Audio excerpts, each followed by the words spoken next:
ඉපදුන විගස ස්වභාව ධර්මය මෙහෙම කනට කෙඳිරුවා. මේ විශ්වයේ දිය හැකි වටිනාම තිලිනය වන ජීවිතය මම ඔබට දුන්නා. පරිපූර්ණව ජීවත් වීමට අවශ්‍ය හිතකර පරිසරය ඔබට මේ පෘථිවියේ මා විසින් සකස් කර තිබෙනවා. ජීවත් වීමට අවශ්‍ය බුද්ධියද ඔබට ලබා දුන්නා. මේ ලද ජීවිතයෙන් උපරිම ප්‍රයෝජන ලබා ගන්න ඔබට සුබ පතමි.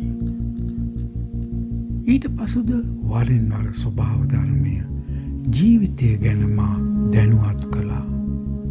වරක මේම කීවා. මේ ජීවිතය හැම මොහොතක්ම සුවදායකයි. ඒත් බැලූ බැල්මට ඒ වර්ණයක්, සුවඳක්, රසක්, හැඩයක් නෑ. එහි තේරුම එය නිර්මල බවයි. ඔබට ඒට තමා කැමති වර්ණයක් දෙන්න පුළුවන්. කැමති සුවඳක්, රසයක්, හැඩයක් දෙන්න පුළුවන්. මේ වැටහුණ මට ඕන වුණා මිනිසුන් ඊට දීලා ඇති වර්ණ, රස, සුවඳ බලා ගන්න. මම මිනිසුන් ජීවිතයට දී ඇති සුවඳ, රස, හැඩ නිරීක්ෂණය කර බැලුවා. මට හමු වුණා රන් පැහැයෙන් බබලන මිනිසුන්, රෝස පැහැයෙන් බැබලෙන මිනිසුන්, ඒ වගේම සමන් පිච්ච සුවඳ හමන මිනිසුන්, සඳුන් සුවඳ විහිදවන මිනිසුන්, හදවත ජීවන රසයෙන් පුරවාගත් මිනිසුන්, දෙවියන්සේ හැඩවත් වූ මිනිසුන්. නමුත් ඒ කලාතුරකින් වැඩිපුරම හමුවන්නේ දුර්වර්ණාය. ඔවුන්ට සමීප වුණාම පුදුමාකාර දුගඳක් දැනෙනවා. වැඩි දෙනාගේ ජීවිත නිරසයි, හදවත වියලි. වරක ස්වභාව ධර්මය මෙහෙම කිව්වා. ඔබට දුන් ජීවිතය සතුටු සාගරයක් කරගන්න පුළුවන්. එහෙම නැත්නම් කඳුළු වර්ෂාවක් කරගන්න පුළුවන්. ඒ ඔබේ තේරීමයි. ඕනෑනම් ඔබට ජීවිතය දිව්‍ය විභූතියෙන් බබලවා ගන්න පුළුවන්. ඔබ ඒ නොසලකා හැරියොත් ඒ නොසලකිල්ල නිසා ඔබ ප්‍රේත තත්වයට, දුගඳ හමන විරූපී අඳුරු තත්වයට වැටෙනවා. තේරීම ඔබ සතුයි.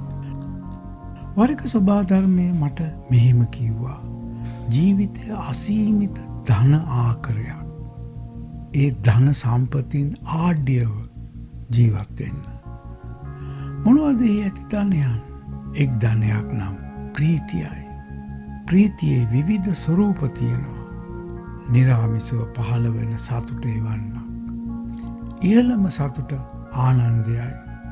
සෞන්දර්ය හා රස භාව තවත් ධනයක්. බුද්ධිය හා ඥානය තව ධනයක්. ඒවා ජීවත් වීමට අවශ්‍ය ප්‍රධාන ශක්ති. සිතේ සංහිඳියාව කෙරෙන් පහළවන සෑහීම, සන්තෘප්තිය, ශාන්තිය වටිනා ධන සම්පත්. නිරෝගීතාවද මහා ධනයක්. තව මිල කළ නොහැකි ධනයක් නම් ආදරයයි. එහිද විවිධ ස්වරූප තියෙනවා. මෛත්‍රිය ආදරයේ පවිත්‍රතම ස්වරූපයයි. මෙම ජීවිතය හා නිසගයෙන් ලැබී ඇති සම්පත්තියා බලන විට මට ජීවිතය ගැන මහත් භක්තියක් ඇති වෙනවා.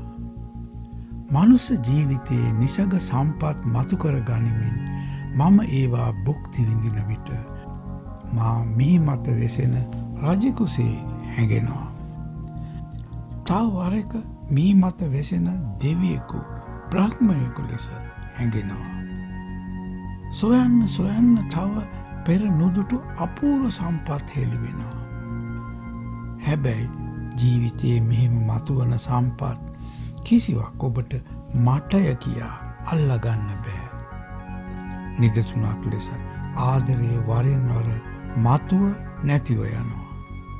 ඒ සුන්දරත්වය, ප්‍රබෝධය හා මාධූර්යය ඔබට හැමදා තබා ගන්න බෑ. එවිට ආදරය තවදුරටත් ආදරය නොවේ. ග්‍රහණය කරගත් වේලේ සිට නෙළූ මලක් වගේ ආදරය මිලිනව යනවා. ඔබට කළ හැක්කේ ඒ සම්පත් දකින හඳුනන අවදි සිතකින් හා හදවතකින් ජීවත්වීමයි. ඒ හරියට මලක ලස්සන දකින මොහොතේම එහි ලස්සන පූර්ණව විඳ නිම කිරීම වගේ. මොකද ජීවිතේ තියෙන්නේ මේ මොහොතේ. මේ මොහොතට අවදියනවා කියන්නේ ජීවිතයට අවදිවීම.